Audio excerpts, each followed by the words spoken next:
તો ગીર સોમનાથ જિલ્લા કલેક્ટર જાહેર સલામતી અંગે એક મોટી પહેલ કરી છે અને fire safety lift licence fire NOC અંગે જાહેરનામું બહાર પાડ્યું છે અને જણાવ્યું છે કે જાહેરનામાનો ભંગ કરનાર સામે કડક કાર્યવાહી કરવામાં આવશે।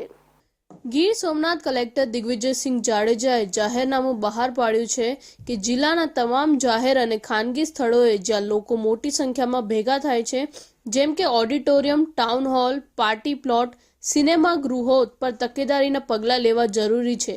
Shopping mall, hotel, guest house, restaurant, cafe, school, college, tuition class, dance class, gym centre, bank, hospital, library, museum, petrol pump, bus stand વગેરે જગ્યાઓ પર આ જાહેરનામાનું પાલન કરવું।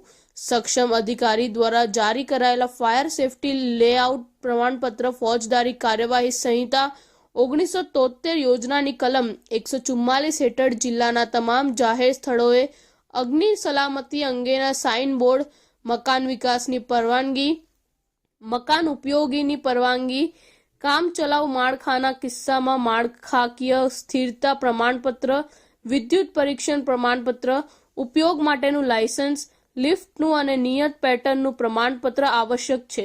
નોટિફિકેશનમાં જણાવવામાં આવ્યું છે કે પ્રમાણપત્રની વિગતો પ્રમાણપત્ર જારી કરનાર અધિકારી, ઓર્ડર નંબર અને તારીખ, માન્યતા અને ટિપ્પણીની કોલમ આ નમૂનામાં રાખવાની રહેશે।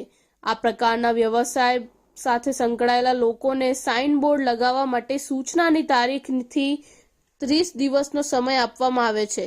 જાહેરનામાનો ભંગ કરનાર ભારતીય દંડ સંહિતાની કલમ 188 હેઠળ સજાને પાત્ર રહેશે। ફરજ પરના પોલીસ કોન્સ્ટેબલ કે તેથી વધુ રેન્કના પોલીસ અધિકારીઓ આ જાહેર હુકમના ભંગ બદલ ફરિયાદ નોંધવા માટે અધિકૃત છે। કોઈ પણ સામાન્ય પ્રજા છે એ જ્યારે કોઈ થિયેટરમાં પિક્ચર જોવા જાય કે કોઈ સર્કસ જોવા જાય કે કોઈ પણ નાટક કે કોઈ મોલ કે આવા ગેમ ઝોનમાં જાય ત્યારે એને નોલેજ હોતું નથી કે ભાઈ આ જે જગ્યામાં હું જાઉં છું એનું ફાયર સેફ્ટીનું એની પાસે એનઓસી છે, એને બિલ્ડિંગ યુઝ પરમિશન લીધેલી છે કે એને કંઈ લિફ્ટ વાપરું તો લિફ્ટનું કોઈ સેફ્ટીનું સર્ટિફિકેટ લીધેલું છે કે ઇલેક્ટ્રિકલ જે એના સાધનો છે પ્રોપર એના સર્ટિફાઈડ થયેલા છે કે કોઈ સીસીટીવી લગાડ્યા છે કેમ, તો એનાથી અજાણ હોય છે અને નિર્દોષતાથી અંદર વયા જાય છે અને આનો ફાયદો છે એ સંચાલકો પણ ઘણીવાર લઈ લેતા હોય છે અને એમને એમ ચલાવતા હોય છે। એટલે આ જે હમણાં ડ્રાઈવ આપણે રાખીએ છીએ એના ઉપરથી મને એવો વિચાર આવ્યો કે ભાઈ આવી રીતે એક ડિસ્પ્લે કરાવીએ કે ભાઈ જે સ્પર્શતા મુદ્દા છે કે ફાયરનો છે તો એમાં લખીએ કે ભાઈ મારું ફાયર સર્વિસ આ તરફનું છે, આ તરફનું રિન્યુ છે। લિફ્ટ તો લિફ્ટ પણ મેં ઓલરેડી સર્ટિફાઈ કરાવી છે, ઇલેક્ટ્રિફિકેશન તો મેં વેરીફાઈ કરાવ્યું છે, સીસીટીવી તો મેં લખેલા છે અને વિકાસ પર અંગે લીધે છે અને બિલ્ડિંગ યુઝ પરમિશન પણ અમે જે લીધે છે એ આ કોઈને ડિસ્પ્લે કરવાનું રહેશે। લોકો જોઈ શકે એવી જગ્યાએ એને ડિસ્પ્લે કરવાનું રહેશે જેથી જે પ્રજા જે જાય છે એને ખબર પડે કે ભાઈ આ હું જે જગ્યાએ જાય છે એ જગ્યા સેફ છે અને કોઈ અકસ્માત કે એવું બનવાની શક્યતાઓ નહીવત છે। એટલા માટે આ જાહેરનામું આપણે બહાર પાડીએ છીએ। 30 દિવસની અંદર 30 દિવસ લોકોને સમય આપ્યો છે કે આ પ્રકારનું બોર્ડ બનાવીને લગાડી દે।